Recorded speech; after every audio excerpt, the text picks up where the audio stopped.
Fly Fishing Insider Podcast is teamed up with Fly Fish Finder app to revolutionize your fishing adventures.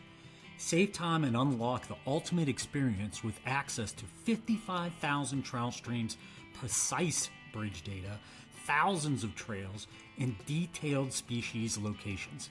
Elevate your angling with real-time maps, top camping spots, and connect with local fly shops for expert tips. This is only a little bit of what is available on the app. Discover all of it on the Fly Fish Finder app, another tool for getting better at catching fish anytime, anywhere, and for any species. Hey everybody, welcome back to the Fly Fishing Insider Podcast. I'm your host, Christian Bicassa. This week we've got somebody special on the line from FlyLab.fish. That's FlyLab.fish, not .com, FlyLab.fish. These guys and our guest today, Andrew, have created an awesome site, and I can't tell you enough about it. What they've done is gone out and worked with all kinds of manufacturers, brands, shops, etc., to provide areas for you guys to find true and valuable reviews. So what they do is get you onto a membership program where they perform their own non-biased reviews. They give you tons of information around it, and then they help route you to the right people to make the right choices. So this is something really unique for you. Andrew can talk to it far more intelligently than I can. We're going to talk a tidbit about that, but we're really going to talk to Andrew, one of the owners, about fly fishing. And we're going to talk about big trout fly fishing methodologies. And then we're going to jump into a tip, and that's how to follow the religious aspects of fly fishing to be successful. And I don't mean religion as in the godlike religion, but I mean the religious practices that make you the best. So let's tune into that. Before we get started, obviously, I ask all the time, please tell your friends. That's huge. Go visit us on YouTube. We got tons of video and information of our own there. And check us out on the website, www.ffipodcast.com. Andrew, your last name is Steketee. I love that. Steketee, that's it. All right. I always think of Steketee, which is one of the wilderness forests up here in Wyoming. You grew up fly fishing in Michigan. You started fly fishing as a kid. We were talking about going out at night to hex hatch and having a ton of fun and being young. But then you did some guiding services out there. You now live in Colorado, fish the Denver area. I talked to you about rods, and you rattled off about 30 old brand names and rod names. So I know you know your stuff. This is really great to have you on the show. I want to talk a little bit about FlyLabs so you can kind of give us what your mission is and understand that for everybody. And then I want to jump into that big trout fly fishing methodology scenario that you were talking about. And we're going to bring you back later on another show. We're going to talk really deep on FlyLabs. So give us a quick touch on it now, and let's go from there. You got it. Thanks for having me. So yeah, FlyLab is, we did a little bit of market research, and we just found that the everyday angler consumer was pretty overwhelmed with, one, they found a lot of bias out there. You know, media and, kind of like the old ways that product reviews are done. And everyone knows how they're done, but in some of our consumer research, they were just saying, people were saying, hey, what we'd really love are, reviews of product that we can trust. So we don't take any money from, and we don't have anything negative to say about the manufacturers, but we also, we're not taking money from the big ones and saying, hey, we're promoting this rod or reel, because it's also, it's, you see those reviews and mags and stuff, and you're like, that really sounds like a pay to play.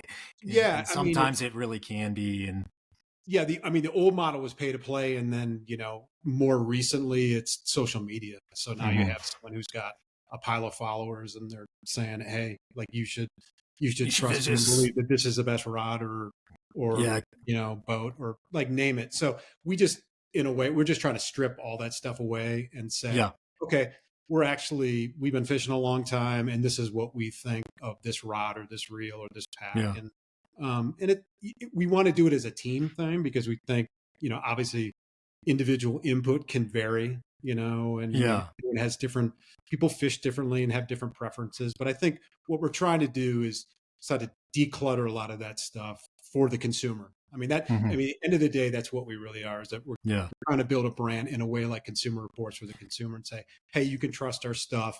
And, fly rods and equipment are expensive. They're $1,100 fly rods. And we want you to kind of think about these things if you're thinking about purchasing one of these. Yeah. So, and then, yes, and then we have a membership. That's how we sort of make our pound of flesh. And then we'll connect the consumer and our members with, partners that we think are awesome on the back end. Those could be fly Yeah. shops or outfitters, or, sometimes it might be a brand directly. Hmm. And we just kind of hand them off to, hey, these guys are the best fly shop in Seattle. And they've been spay fishing, They're legit. Yeah. expert for 25 years, and don't take our word for it. Like, when you're actually at the point where you're going to get a new spay rod and a line and a reel, like, go get it with these guys. And then we get a little bit of an incentive from them to basically pass back to our users. Hmm. So in a way, we're trying to build a brand where we have a lot of authority, and we're saying we know a lot, but we're kind of also trying to remove ourselves from the process. It's probably as close to Consumer Reports as you can get. So Yeah. that, we're trying to build a database of like a lot of transparent information. Like, just give the consumer, you know, the tools that they can to kind of go out and make their own decision. Yeah, So and yeah, it's funny because it's a lot of what I try to do through the blog as well, which is I want to provide a review. Um, let's face it, there are very few bad things about product, but there are positions where you can buy the wrong product for what you need. And so I really try to hone in on that area. And I know you guys have some maybe different tactics, et cetera. But what I really liked about your model was if you're a member of that, it's like a no brainer. Like, you're getting all this evidence and advice on reviews, but then you're being put into a position where you can utilize that evidence and information that you found with a retailer or something else to potentially make a purchase.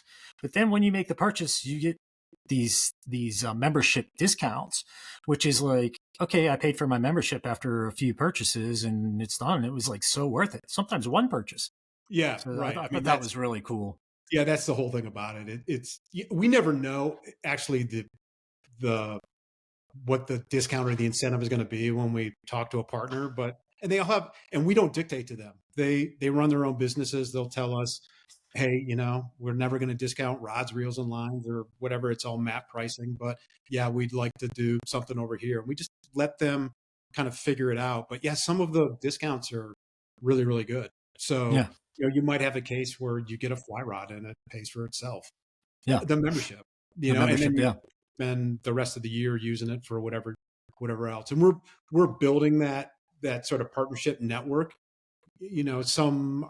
We identify some shops as e-com providers, but like Anglers All as an example, their boathouse is part of our program. So if you're getting a new boat, or you're thinking about days on the water, there aren't necessarily rods and reels, but it might be boats and frames and coolers and all that Hmm. kind of stuff. Like, we'll focus on those guys, but there's going to be rental partners and outfitters and lodges, and yeah, Yeah. Yeah. yeah, Lots of ten stuff. percent off on a lodge booking, uh, it'll pay Yeah. for itself like Pay five for times itself really right quick. away. Yeah. So yeah, Plus you guys, I mean, you have all that, right? But then you have educational information. Like, I just was on the site, it was either this morning or the other day, and there was like a DIY how to build a stripping basket, right? So there's there's a ton of information. Just I want to say, guys, go check it out. FlyLab.fish. FLY lab.fish. All right. You guys go yeah, check that out. Let's jump and get into some big trout fly fishing, you got especially around the dry fly stuff and your methodologies there. it. Well, I grew up in Michigan, and when I was a kid, way back in the day, and we only fished dry flies back then. I mean, like my dad and my uncles and my like they just, like my grandfather had 5 or 6 different flies. He had an Adams, he had a female Adams, he had a couple of gray drake patterns, and he'd fish a hopper pattern. But when I grew up as a kid, like what you fished were dry flies. And then we obviously have all progressed over the years, but it's an interesting way to think. I mean, Yeah. imagine you were a beginner now and you started and like all you could fish with was dry flies. So how would you catch big fish? They can be caught on dry flies. You just have to, some of it is sort of thinking about like, when are the opportunities? I mean, Yeah. when does a big fish get out from the place that he's hiding all the time and then go make himself really vulnerable and feed on the surface? It doesn't That's a happen all the time. Yeah, and that's a great point because nowadays it's um there's so many other ways that have been really established to fish. And I think a lot of that has come about because people go, I have such limited time, so this is the window I have. Versus back in the day, it was, I have such limited time, but I'm going to make this my window for the day. And that's the optimal time, right? Yeah. For the fish, not for the angler. Yeah. So that's changed a little bit, you know. That has changed. Yeah. When I was a kid in Michigan, the way that you caught, I mean, there was really only a couple of ways you could catch big fish on dries, and that was summertime hoppers.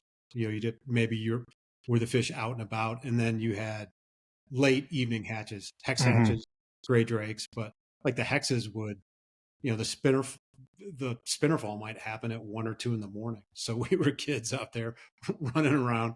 Yeah. You're fishing in the middle of the night, and is a brown trout less wary at 2 in the morning? Yeah, he is. Yeah, But obviously, yeah. you can't see, so you had to learn how to. We were talking about this earlier before we were offline, but I mean, the challenge back in Michigan was, I mean, it was all audit. You were listening. You were listening. You're Right? wading in rivers when you're 12 years old and it's dark. You're trying to imagine like a parent letting any kid. There's a little bit of a 10 miles change there, right? Right. Yeah, it's 2 in the morning. Like, what could go wrong? A lot more parental helicoptering these days than there was. There's no concept of, there was no helicopter parenting back then. It was just like, my parents actually used to, this was probably typical of a lot of the parents, but my mom and dad they had a bell on the side of the cabin. So when I grew up, my dad had a piece of property on the south branch of the Pere Marquette, but that was about 10 miles of water. And then we had access to another 7-8 miles. And so there was a lot, there's like 8-9 miles down below and 5, but 12 miles of water. And I would just go out. When I was a kid, I'd be 12. I'd just go out and fish the hex hatch. And not, so they had a bell that would just ring to like get you home. Yeah, you hear it's like so funny, man. You're hearing like the bell, like, you need to come home. Like, no, these giant fish are out wolfing all night long. We're catching. I had 2 similar scenarios. I had when I grew up in Pittsburgh, and my parents were always like, "Street lights come on, you better be home in 15 minutes."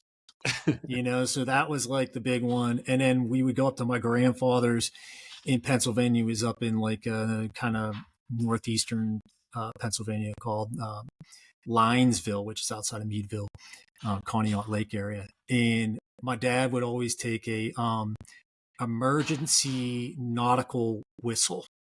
So it was a really loud whistle. And you got on the farm and we'd be riding quads and, just doing all this stupid stuff way out in the woods. And all of a sudden you'd hear the whistle and it was like, you just hear the bikes or whatever start up. Everybody back to the house. Like, time to be home, or our butts are in trouble, man. So I love it. Yeah. I love that freedom. Miss it. Yeah, those are the days. There wasn't a lot of weirdness. Yeah. Oh yeah. Yeah. I mean, there was a lot of stuff back in there, but it was great fishing. And I think, I mean, when I was a kid, I learned early on, I learned that was all primarily brown trout, but you learned how reclusive they were. I actually my dad he did a lot of water law. And he was a water law attorney. So he was always involved in the watersheds and the Marquette watershed. But we would always, as sort of like a proxy to all that stuff, he would get all these DNR fish studies and all this stuff. This is like the stuff I'd be studying as a kid when everyone else was doing whatever. I was reading fish counts and fish studies. And some of the first like some of those first big fish studies ever done on brown trout were done on my dad's water, like on brown trout in the Hmm. prairie cat, but on my dad's water. And what they were doing is they would they would electro tag them, and they were watching what they were doing. And some of those big fish, like the 20+ inch fish, might move 7 to 11 miles like every night. So Yes. what you start to learn, what I learned as a kid is that fish wouldn't do anything during the day, and then as it became evening and dusk, that fish was now just out moving, and he probably had a half dozen places that he was going for food. He was Yes. looking, and then he just make these big loops and then come back. Now, if it was like a hex hatch, he might go out 100 feet and just feed with a Eat. Right. spearfishing. Right. It was like if he was meat hunting, he might go 10 miles and come back. But I was learning that as a kid. I was like, wow, that fish will really, really move. Yeah. And when they're moving is when everyone else is asleep. Yep. So that was, I mean, just as a kid, I was like, that was a really big light bulb. So I Yeah. never really, I was like, okay, so big fish operate in this completely different way. And then why It's is that? I ran into the same thing, virtually one of the same studies. It was a tagged fish here on some local waters over multiple fish, but they said the same thing. The fish pretty much sit in their holding hole all day. Yeah. Night comes along, they go up the river several miles and come down. It's a cyclical route every day. And then they have stop points along where they tend to feed. And what I found is that they not only do stop points to feed, but what their stop points typically are is the feeding zones outside of holes. So if you went out to a river and you regularly honey holed it, and Yeah. we all do it, right? Like there's a deep hole, there's got to be fish in there, You're missing and one. we honey hole it. Well, if you fish that at night, that's not where they're at. They're actually in the shallows around that, feeding on the bait fish and other things. And as those fish move out of those holes, so that's how I night fish now. It works Yeah. great. Yeah. Yeah. Correct. Yeah. The casual fisherman is probably you could infrequently intercept with that fish moving in his, in those patterns. But there are just so many layers to it. Mhm. Are there are there weather conditions, as an example, that will remove, and big rainbow trout are different than big brown trout, but like, are there weather conditions that will get those fish to move out? Like, I mean, how does a big brown operate on a bright sunny day? I think everyone kind of knows how that happens. But then, what are the things that break the rules? Would that fish come up and eat a big hopper in the middle of the day? Yeah. I mean, like on the green, probably will. Or, Mhm. in rivers with, lots of big bugs and crickets. So some of it's just about trying to understand, like, what are the patterns, and then it takes a long time to understand what a big fish's pattern is, but then you also realize a lot of big fish break patterns. And the biggest fish you catch, uh, the biggest fish that I've always caught in my career those are fish that break the pattern. So there's a lot of like awareness of what they're doing, but then that they can do different stuff.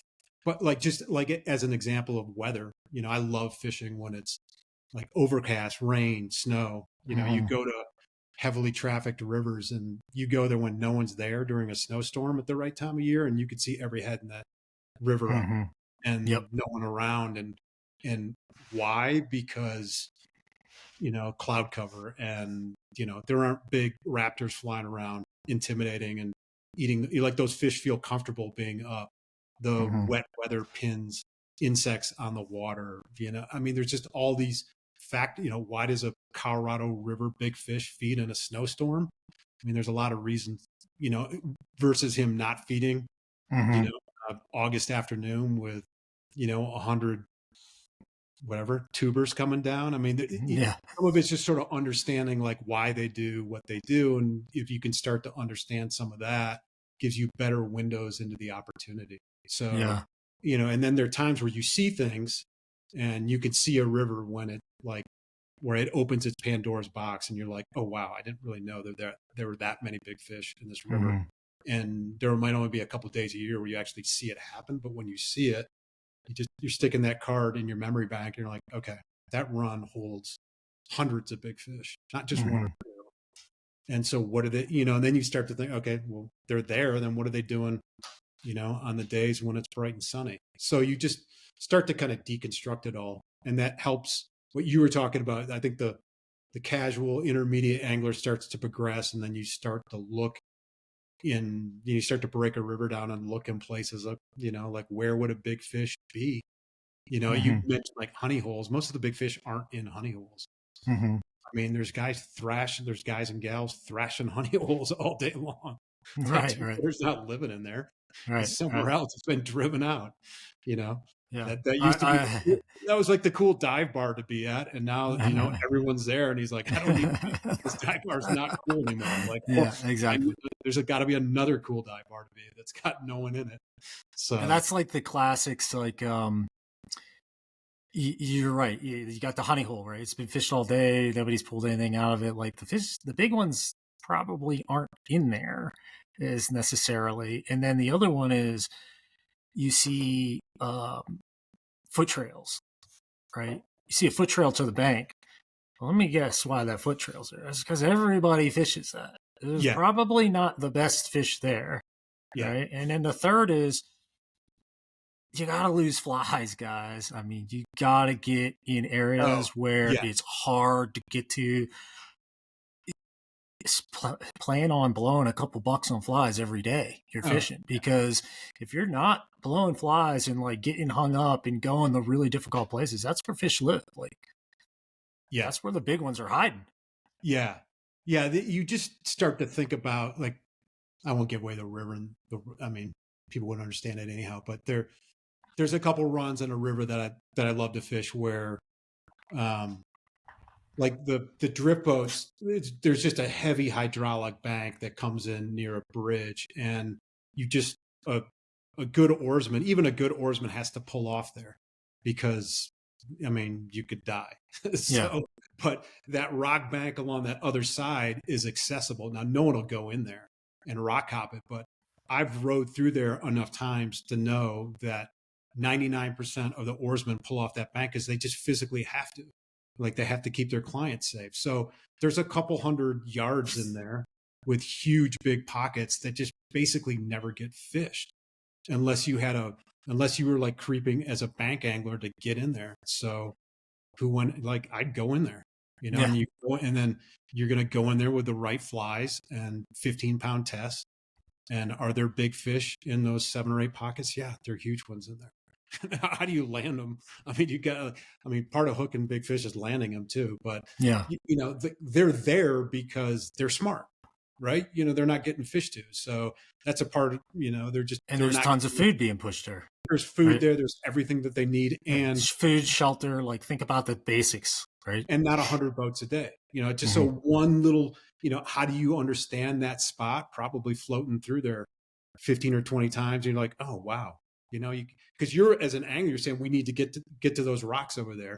And the oarsman's like, no, we got to pull off here. Like, I can't get that and get us out of there. So you just remember that little thing. You're like, well, those 7, 8 little holes and like never get fished. Yeah. So you Yeah. got to figure out a way to like creep in there and go get to them. And are there big fish in there? Yeah, they're big fish in there. Let's So talk that's about just like this. one tiny example of how you can put together, like that. You might be fishing a river, and then in a lifetime, you might think about all the different little places and spots like that. And so, like, where do you pick up big fish? Like that's something that you would notice. It would take Mhm. years to notice, but you'd figure it out. You figure it out.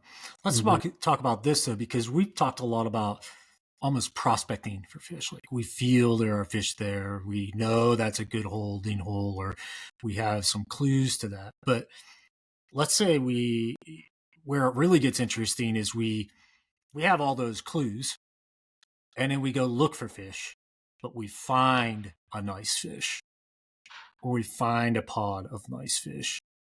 What are some of the methodologies that you use to target those areas or those particular fish? So I'd love to hear that. Yeah, on dries, it's kind of unique. I mean, I was lucky to fish the Bighorn and the Missouri way back in the day when it was. They're still good, but I mean, they used to be really, really good. And one of the behaviors that those fish would do on the Bighorn and the Missouri was, I mean, they would call them potting, but basically Mm-hmm. it was it was very Darwinistic. It was a defense mechanism. Like your two big alphas would sit in the middle. So you might have a couple of 2 foot browns in the middle eating black caddis, and then around them you'd have 7 or 8 still big Mm-hmm. fish. Like those might be 18 to 20-inch fish. They're huge. Mm-hmm. But like the two guys inside are like those are your alphas. Those are the fish you want. Now, if that and that whole little pod is, back in the day, whatever, that'd be 11 fish maybe. But if you want to catch that one in the middle, like what you don't do is pick the ones off you pick one of those fish off at the outside, you make a mistake, or that fish eats your fly and you hook one of those 18 inchers, you're all excited. What happens to those two in the middle? They go down, right? Mm-hmm. I mean, it's just they're those. I mean, you probably can go look on the African plains. There's probably those animals on the outside are like the scouts or whatever, right? Yeah. Like get triggered, their guard gets up. Those like big alpha lions, like now they're going down. Yeah. They're So like scouts, right? I mean, yes, so like there's a way. So how do you're gonna make mistakes when you don't know what you're doing and you're trying to figure it out. But like there's ways to fish through those outside ones. Like like you let your dry fly float through there. You don't even hook those fish. If you make a mistake cast and like the wind blows it, now you just went over a 20-inch fish. You're not even setting the hook, just let it go through, right? I mean, eventually you want to get to the point where there are 2 fish in there and you want one of them, and you might only you only have a shot at one. You're not mm-hmm. catching through those fish. And how do you position your fly in a way to get to one of those big ones and get that shot without, a bunch of other stuff going wrong? Like Mm-hmm. that's going really deep on a pod, but Mm-hmm.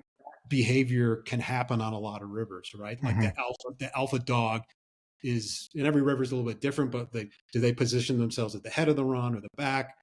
And the heads are all up, but like the first thing is just to notice like that's an 18-inch head, that's a 20-inch head, that's a 2 foot head right Yeah. there. That's a dimple, and like a lot of people just miss. Sometimes the biggest fish are just they're flaring their gills and they're just sucking the fly down, and it Yeah. doesn't even look. Sometimes the head's exposed, Yeah. but a lot of times it's just there's a dimple in the middle of 7 smaller fish, and like that's the big fish. You just through experience, and then the question is, can I get a fly to him without those other ones eating it? And if they do, you know, you don't hook them, or there's just all these things that you're kind of trying to do. But you don't go up there as a greedy angler saying, I'm going to take 5 fish out of that pod. You're going to take one. And the question is, which one? Mm-hmm. And one's 23 inches and a bunch of other ones are 17. Those are all beautiful fish. But if you want that 23-inch fish, there's a certain way that you have to understand the mechanics of what's happening. That's just Mm-hmm. one example of Mm-hmm. potting. We would do that with way back in the day when Kirk Dieter and I, who's like one of the founders of FlyLab too, we would fish with this guy Dan Stein. He was one of the classic old bighorn guides. And I didn't really even understand any of that behavior, but he would take us back and back channels, and like that would be, you'd be in a black caddis hatch, and like that would be going on. Yep. You get one guy gets out of the boat, my sister's in there shooting film, and you're going to come up and you get one shot, and there's 7 fish, and he's telling you like, which one do you want? And you're like, they're all big, and he's like, you want that one. Like he's telling you which one to go for, and that's Mm-hmm. the big brown in the middle. And what kind of fly do you use? I mean, he was interesting because he would, in blanket hatches, he'd like oversize his, like in a black caddis hatch, he wouldn't even use a black caddis. He'd use some other crazy A pattern. beetle or something. Yeah. Yeah, he'd I've use done like a that. big like blue dun or something that would like the caddis would like glom onto, and he'd have you overshoot it by like whatever, a foot, and a bunch of casts would get on top of it, and then that big fish would just like wolf it. So he wasn't even fishing the actual pattern that he wanted. I Mm-hmm. mean, it was just he was at a whole other level. But I'd never really seen somebody break, a pot of fish down like that. Another guy Mm-hmm. like Cardinal was on the Missouri for a long time. I think he's still Mm-hmm. guiding there. He was kind of doing the same thing, just analyzing a pot of fish. Mm-hmm. And, today you might not see, maybe you're not seeing 11 fish pods, but you might see a 2 or 3 fish pod. And the Mm-hmm. same thing applies, Same things applies. Timing's a big one, right? You see an 8 second delay for the big fish, but everybody else is on a 3 second delay. Right. Right. And watching how a fish eats, having the right rod, Hmm. uh, having the right, it's just, I think big fish hunting is there's, it's just it's a compromise of all these different things. You never want to run tippet you want you want the heaviest pound tippet that you can land that fish, and a bunch of stuff is going to go wrong in the process. He's going to take you into rocks. He's going to try to wrap you in a log. You need to horse that thing out of there. Hmm. But what's the heaviest tippet that you can get away with and still get him to eat a fly? That's how I think about it. I never go the other way. I mean, Yeah. I mean, like, I can't even tell you the last time I fished 6 or 5X. Never. I mean, like, I don't even understand the concept of 7X. But, I mean, I fished heavy tippet, and there's just a way to build your leaders, and you can get that big. I mean, when that fish is up and committed, you can get him to eat 4X easy. Hmm. And if it's 4X fluoro, I mean, you got a lot of horsing power with that. But like the rod that you use matters, the line slap on. I mean, all these things to present a fly in a natural way to a big fish. And then when you actually hook them, are you using one of these super fast new rods that don't have a lot of give? I love to fish old medium action rods, not because I just love old medium action rods, which I do, but those are like big fish fighting tools. I mean, the first 15 seconds when you hook a 2 foot fish, no one really knows what's going to happen, but you need a rod that can be responsive to whatever that fish is Yeah. going to do. Take Particularly, that initial inertia, right? yeah, yeah. I mean, that's where the fight is won and lost, is that first 7 to 15 seconds. That determines what's going to happen. And then it just becomes a thing of, okay, now I actually just need to land the fish after that. But no one knows what's going to happen. And I've done it a long time and I never know. But you need a rod that can live through whatever that fish is going to do. He might not do anything, or he might start head thrashing, or who knows, but you need to be able to sort of, it's like a rodeo. You're strapping into a bull at that point, I guess. Yeah, the gator roll. Watch out for the gator roll. Yeah, Like you you need a said, watch out for the rock runner, the yeah, log runner, like all those different things. What yeah, are yeah. some of the Something tactics to that go you like to down. use for that stuff? Like, What's that? what are some of the tactics that you like to use for that stuff? Like, hey, one of the things I found is like when I set a hook, uh, I'm like really gentle on the after set. So I set and like my finger gets super light. I want them to run, like let them run that first, get that energy out, and then I'm like, okay, now I'm starting to fight them and horse them like I can. I mean, Yeah, what's your thought?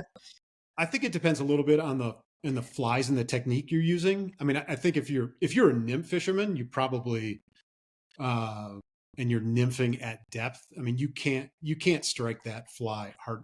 I mean, by the time that fish eats and it registers on an indicator, or it's a dry drop or something like that, the fish has already eaten it. You can't strike it hard enough.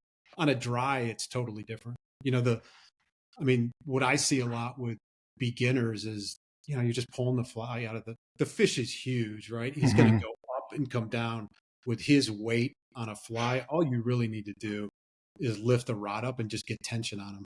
I mean, Yeah, he's setting the hook himself yeah. if you hook him the right way, and if you hook him right in the snout, he's just going up and down. You're coming up tight. And that's my method is like I want to go straight up, and it's like a set hold. Like Yes. I hold it there and I'm like waiting for them to make their reaction. When they make their reaction, I just like let it slide as far as I can until I can feel that slowdown. And then I'm like, okay, now I've got them in a little bit of control. Might try to put them on a reel, or I might, but I agree with you. It's at first like 5 to 7 seconds. Like, man, if I can just be gentle enough and in control enough of that line to where I can manage that first explosion, Yeah. get through that, you Yeah. know. That's definitely important. I think the depth. I guess it's not. I think a lot of it. Kirk wrote about this um, this past week. In FlyLab, but he was talking a little bit about the I think it was a New Zealand or a Tasmanian guide was talking about. It's like the depth of the water when the fish comes out of deep water. He's coming all the way up to eat and then going back down. That's different than a fish that's maybe Hmm. in a foot and a half of water eating I don't know, like stoneflies or something. Yeah, So yeah. I think some of it is understanding it, is watching the feeding pattern of the fish. If it's slow in the spring, those fish are eating Mother's Day caddis, and you've got a big fish and his head's coming up and it's a big, slow head take and going back down. It's a pretty slow, methodical take. I mean, I don't know the exact number of seconds you want to wait, but you're waiting for that fish to come up and go down. Yeah. You want to let, God save the queen, right? Is yeah, the I just old, don't like the language. yeah. I Yeah. always like think about it, like let him, my thing, the language I always use is like, let him do his thing. Like, what's his thing? Hmm. His thing might be slow. His eat might be a second and a half. So letting him do his thing is let him go up and down and come down and eat. Like, don't rip the fly out when his head is, like he's got to go up and do his thing. If that big fish is in shallow water and it's like chasing stoneflies, you might see those fish just like exploding. They're literally eating stoneflies. They're just racing across the water. Like those Hmm. are really fast, explosive rises. So if you're floating a dry through there, the hookup might just be like immediately. You're Hmm. floating over and you just see a splash and boom, you can come up on it. So, but like that fish, you're not seeing a head and tail rise or a head rise either. Hmm. So some of it's kind of starting to break down, like what kind of water are they in? What's the depth? What's the speed of the water? That fish might be a really big fish a foot from a really heavy run, but he's behind a rock and there's nothing in there. So I sort of, if a fish's thing is to eat it very explosively and fast, you're ripping streamers or, streamers are kind of the same way. How do you set the hook on that? We were talking about it offline, but it was like, you're not doing a trout set there. It's like a saltwater set. You're strip striking, you Hmm. know, by the, it's just, by the time you do a trout set on a streamer, you're lifting the rod and the line and the fly. That second and a half, like he ate it and spit it out. You might have just nicked him. You're like, oh, I missed him. He didn't eat it. No, actually, it was the wrong hook set. Hmm. Like you're stripping it into his face. Yeah. So, but that's a streamer that's underwater. So I think you just start to learn like how fish eat. They eat dry flies differently than they eat streamers. And some days they eat streamers differently. So it all just depends. I think it's have the right equipment. I Hmm. think that your approach matters. Like how you approach a big fish. Are you loud? Are you with a bunch of guys? Are you wearing a big white hat? Right? Your dog running up and jumping in the, I had my a year and a half old Labrador with me and we didn't catch any big fish. Like, oh, Really? guess what?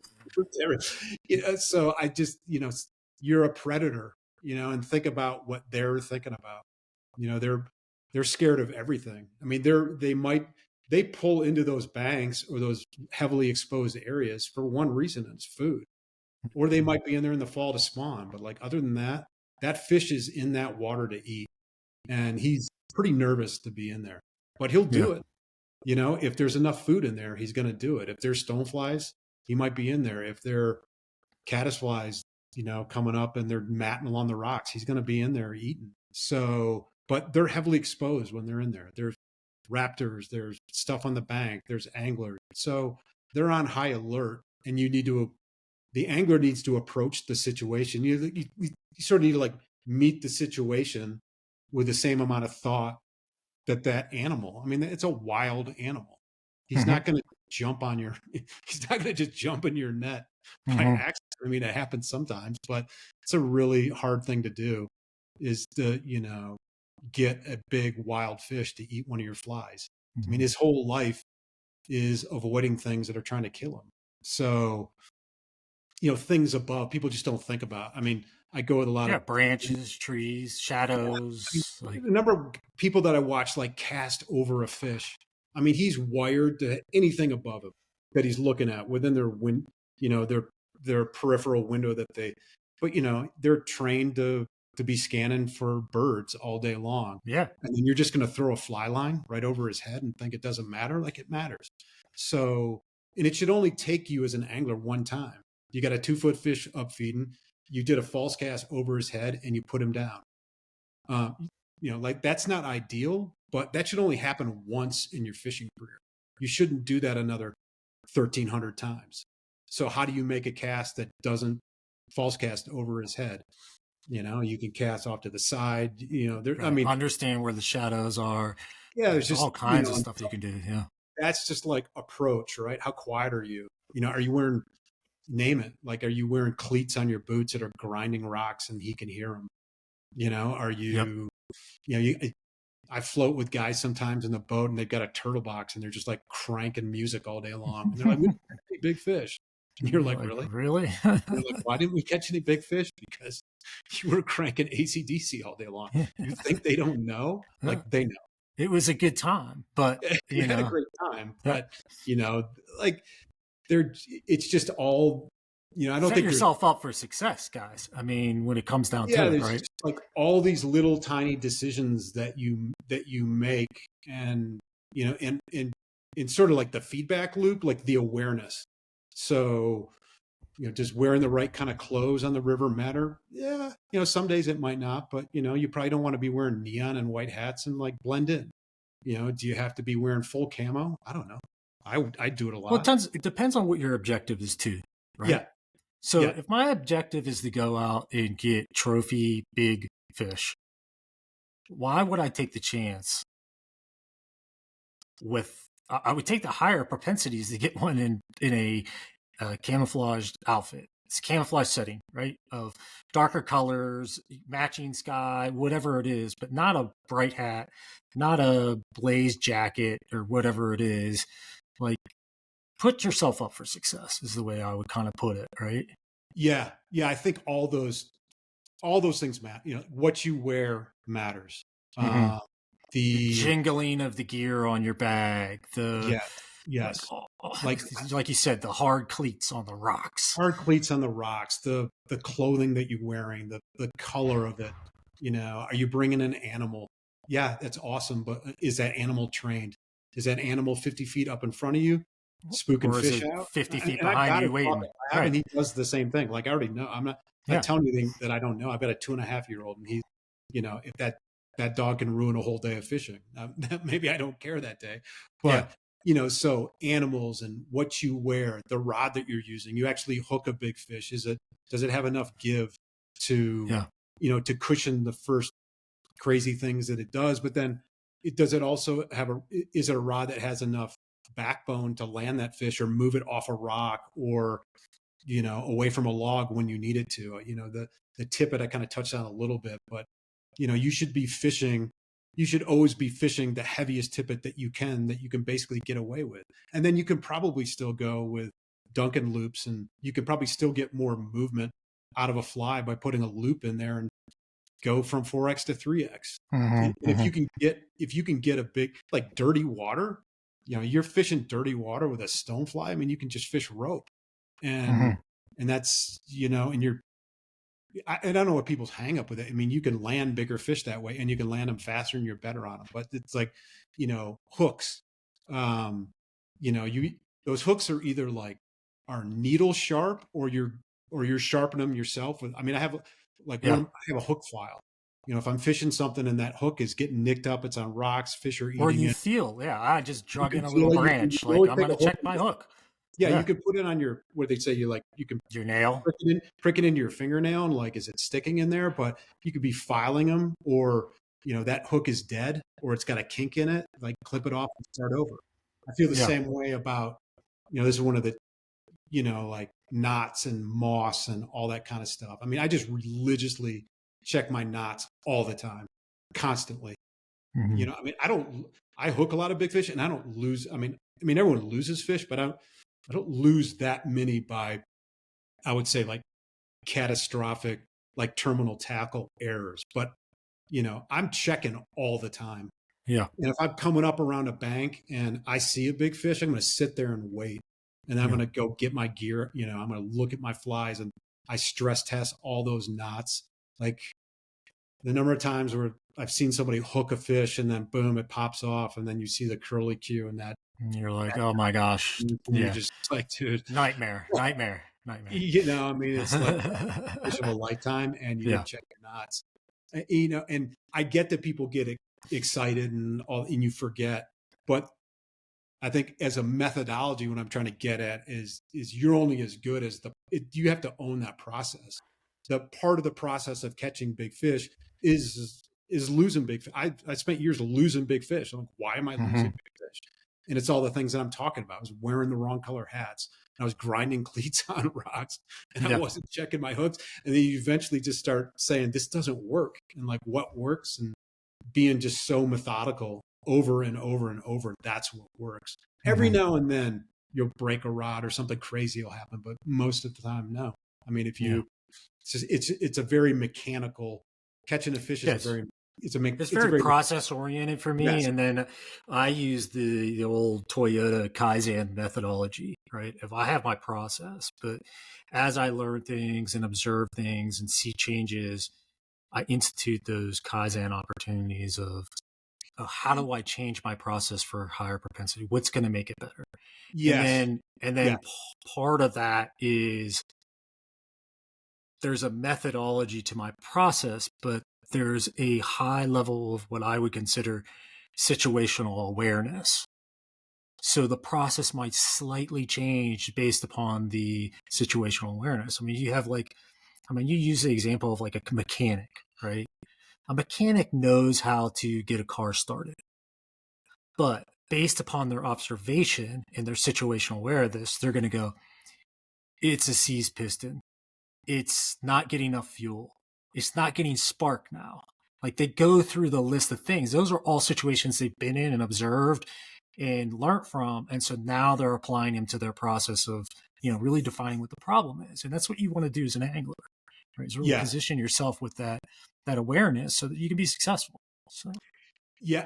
I did an experiment a couple of years ago. My dad's not alive anymore, but my dad passed away, and he handed me down a bunch of his, uh, I grabbed a bunch of his old equipment, like his old Winston rod and his old Hardy reels and all his old fly boxes. And so I spent a couple seasons just hunting big fish with his stuff. yeah. His old rod that had like a broken tip top and it was like 45-degree angle the wrong way. I left it like that. Um, I put a new line on his reel, but I redid his old Hardy reel, but his old flies and all this stuff. And what I found, it like just as an example, like I figured out how to accommodate for that tip top, like a normal tip top, right? This Yeah. one's Yeah. so like a really big fish was just like torquing the rod, and like I just had to learn how to fight the fish in a way. But I mean, that was just like some weird example, but I used all his flies and everything else. And I caught more big fish in a couple years with all his old stuff, like stuff that was 20, 25, 30 years old or something. Cause it Yeah. was Part just, of that's determination, right? yes. Like, I'm going to figure this out. Like, we're all problem solvers in a way. I mean, but yeah, it's Yeah. awesome.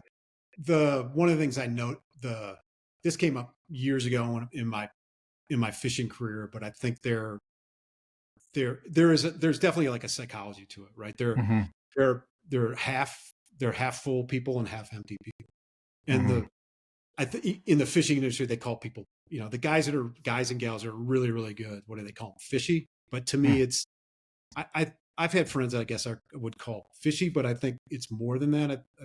I think it's about their mental, like, do you believe that the fish is there? Do you believe Mm-hmm. that you can actually catch the fish? And then like And then you have the that whole perseverance. process is like a positive affirmation, and it takes a long time for people to get there, but there's a lot of failure that has to go, you have to like live through. And then but when you get really, really good, you start to, it isn't just that you're hoping to catch a big fish, like that they're there, and Mm-hmm. that you have the right stuff, you're going to do the cast, it's just a foregone conclusion. I mean, Yeah. people say, like I have fish with, they're just like, you're just like willing fish. Like I'm not willing the fish. I know I can't prove to you that I know that there's a huge fish there, but I know there's one there. Yeah. Yeah. Yeah. And just And let a me lot show of that's through experience, like you said. Yeah, you're just, you fish in rivers where you're not visually seeing them as much, but there could be dirty water, and you start to learn like what are the water hydraulics or characteristics that would hold a big fish, and you're looking and saying that's a place that holds a big Mm-hmm. fish. And then it just becomes, okay, how do I get a fly to a fish that might be, so he could be in that spot and he could be eating in three different, is he like up near the surface eating, or is he down at the bottom? Is he hanging out in the middle? There's not like 20 places he is. He's probably Yeah. a handful of spots, and he's probably at a couple of places in the water column. And then you're saying, what's the water clarity, and can I get him to see this bug? Is it way too big? Is it way too small? A lot of that's like learning, but at some point you're just saying, I know I have the right bugs. I know I'm in the right zone. That's a place that has a fish. And a lot of times it does. Yeah. So, but I think you have to be able to bring that belief to it. I think going to that run and saying, I hope there's a fish there, and then everything can kind of go wrong. You're not Right. bringing that same sort of methodical in sort of step by step, like, Yeah. It's like having a confidence fly, right? Why do those work better for you? Same scenario. You believe in it. You can position it better. You understand it a little bit more. Same thing. When I understand the water and where a fish is, I have more confidence. It works hand in hand in a lot of ways. Yeah, it's probably even that attention to detail. I see it a lot when I'm fishing. Someone's in the front of the boat. Like I see it a lot in streamer fishing, but it's someone's in front of you fishing a streamer, and then at some point it just clicks in their head. They think that streamer color or pattern doesn't work, and then you can just subtly watch the drop off in their technique. Like they just stop believing that pattern works anymore, and so they're not working it the same way they were. You're not getting it 6 inches from the bank. You're not hitting the jerk bank. stripping it the first few strips. Right. You're not stalling it. Yeah.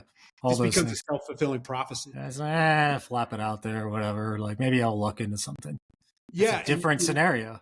Yeah. And that's, fly fishing is, I mean, it's that process on steroids. It's, really, if you broke it down, it's like how many perfect, no one can make a perfect cast, but the ideal is, like how many perfect casts can you make in a day? And that's what it is. It's just very mechanical, and you're battling wind and rain and bushes and all this stuff and all these different challenges. But I mean, at the end of the day, the fish doesn't really care.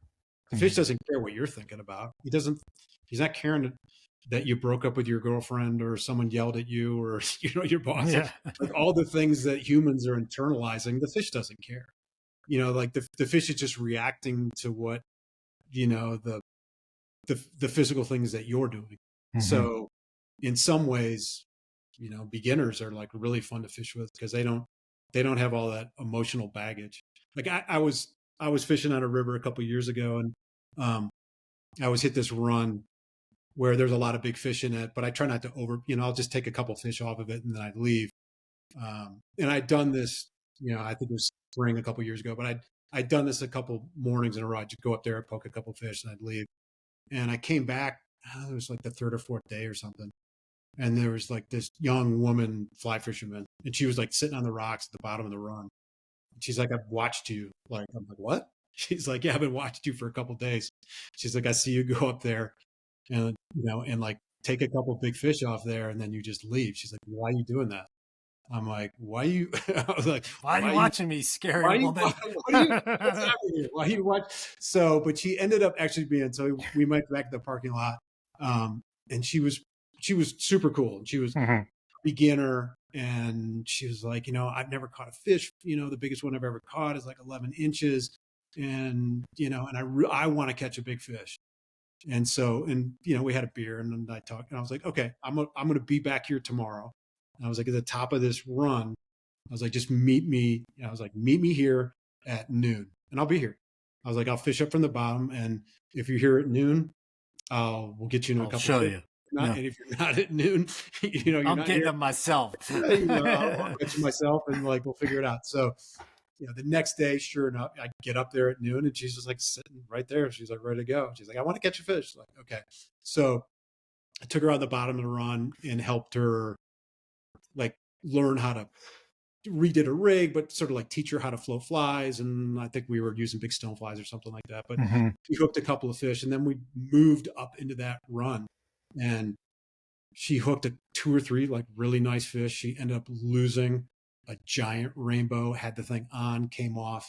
We walked up around the bank, and this was like springtime. And every now and then, you will just get, it's just like once like a Yeah. huge fish just like might move in to the bank. And it's not going to happen all the time. But we got up around this corner, and there were a couple fish feeding on dries. And then I just saw the tail of this fish in there. And I was like, whoa, whoa, whoa, whoa, hold on. And her boyfriend ended up actually like being above the bank. And I was like, you need to get down. He was like up there filming. I was like, you Uh, need to like get down off the bank. He's got like a white hat. I'm like, get down. Like, white, like I'm yelling at you because like there's a huge fish in there, and like you could spook it. Just like get down. Like you can still film, but like get off the, don't high bank the fish. Get yeah. in near the rocks. I got her on like this little, we basically put, it was like a heavy duty pheasant tail nymph, basically, with just like a little like nothing indicator on it. And there were like 6 or 7 other fish in there, but I could just see this one tail, and just had her pitch it in there. I was like, when that thing goes, just, I'm going to tell you what to do. Like, do not strike it before I tell you. And like floated in there, thing went, boom, hit it, came up. It must have been. That thing ran out. That brown ran out in the middle of the river and jumped and like looked back at us. And that thing was every bit of like 26 and a half. I mean, its head was probably 5 inches wide. And then it just ripped right back at us and came like right at our, it went all the way across the river. I was like, we're never landing this fish. And then it turned around by the grace of God and came all the way back and ran right at our feet on this huge net. And I went like right down, and I was like, get that rod up as high as you can. And I had it like right on the edge of the net, and she had like, was so terrified and scared. She actually, like, the thing came in, she saw how big it was. She like passed out and fell when she saw it. I grabbed her waders, and she was holding the line like pinned against whatever the reel Yeah. seat, Yeah. and it just didn't have enough give. And I had the thing in the net, and then it just like ping popped off. She fell back in the water. Fish like got out of the net, and then it just like swam away. She just started crying immediately. She was like, that What was an really fun. experience, though, I man. was What like, an experience. yeah, that was a big one. I mean, but she was like a rank beginner that had like never, like she had caught like an 11-inch stocker, and that was Yeah. like almost a 27-inch brown. And that was like her first day. And like we were like so close to landing. I mean, I'll never forget that story. Yeah. It was crazy, but I mean, that's just a lesson that, with, if you're fishing with someone who knows and you're just observant, and like there's that fish was there in feeding, and it was kind of a once in a lifetime kind of thing. But Uh-huh. she was an eighth of a second, from putting No that thing. way. It Yeah. was crazy. Yeah. But I still go every time I fish in that spot. I was Wonder if thinking that thing's still there. Yeah. there were a lot of tears in the parking lot. I bet. I My bet. boyfriend got a big kick out of it, like, because he Oh, didn't, yeah. he thought it He's was still funny. reminding her, I'm sure. I'm sure. Well, that's a That, good segue. That's a good segue. Let's wrap up the show and talk about your religious fly fishing tips. You talked about one that was like your knots. yeah, You had a couple tips around that area. yeah, knots. I think not. Yeah, knots are like super important. Like you're constantly checking them all the time. I mean, before, after. I mean, you just, and then don't be lazy about it. You just took you 15 minutes to rig up, and then you made one bad cast, and you put a wind knot in there. And now in between the first and second fly, I don't fish a lot of double fly rigs. I just fish a lot of single fly rigs. Mm-hmm. Big fish eat single flies. But now you've got a wind knot in between those two. And are you going to clip it and start over? Or are you just going to say, I'll get away with it. I'll get away Take my with it. chances. Yeah, you're not going to get away with it. And it's so, I mean, I think that's just that's kind of one of those lessons. And then, just visually, I think, what I see a lot of people just like charging into stuff. Take your time, walk slowly. I mean, the river's already scary and slippery anyhow. So take your time, and observe. You got a big fish feeding. I don't think, you don't want to wait 30 minutes and let him go down, but you don't want to charge right in there. Like, Mm-hmm. observe the fish. What's he doing? Maybe change your fly. right? Yeah, You see yeah, that all the time, like, oh, it's a big fish. You got to fly on, so you're going to cast that, right? And we all do the same thing, right? You talked about this earlier about like being a little more camouflage or whatever. But if you see a big fish on the river or a rise that you're interested in, and a lot of these things are applicable to any fish, right? yeah. That we talked about. But let's say you see a rise, what's the first thing you see people do? They kind of start to crouch down, they start to sneak in, they Mm, do those right types of things, but it's often just a tad too late, right? yes, yeah, And it should be part of your regular methodology of like, hey, you should be sneaky all the time. You should be exactly. tiptoeing in the water per se all the time. You should be taking your time to observe and adjusting your flies all the time. You should be fixing your knots and your wind knots all the time. All those Constant. things, right? It's like get into the methodology of being quote perfect as you can Yep. from an angler standpoint so that you can increase your odds. Yeah, and I think, I mean, I've even noticed this with, so I don't fish a lot of double. I mean, I'm not saying I won't fish a dry dropper, but I think, I mean, what I noticed decades ago is that, if you're given a really big fish a choice, I mean, there's not that many times that there's like two cicadas or two stoneflies like floating down the river Yeah. 6 inches from each other. And what I noticed way back in the day is that if you give a really big fish, I mean, and I know everyone's selfish and wants to fish with the two Yep. flies, give them two things to look at. But I noticed a long time ago that really big fish, it's confusing them. So you're giving them a reason to think something just a little bit off, and I'm not going to eat. So what and this isn't a fish that's just like wolfing, blueing olives, or this is more about like big terrestrials and hoppers and stuff like that. I don't fish double flies because I think it's another one of those layers where you're providing confusion to a fish Yeah. that might really easily eat that single fly. Now you're making him think. And he doesn't have a Mhm. big brain, but if you make him think a little bit, he's probably not he's probably he's probably not going to eat, Well, you know. let's use your example. You go all day fishing. You're hungry. You go out to eat, and someone says, "Would you rather have a cheeseburger or a chicken sandwich?" It's, What's going to take longer, that or someone going, "Here's your cheeseburger," right? yeah. Like they just put it on the table. Oh, that's what I'm eating. But if I have to decide between the two, it's like, I don't know. Maybe I'll put ketchup on it. Maybe I'll do this. It's like Yeah. you got to make the decision. So Yeah, yeah, it's just all those lower the decision. exactly. And all those little, how much of a percent all those little subtle things matter, Yeah. and so I guess for the beginners and the intermediates, how do you get there?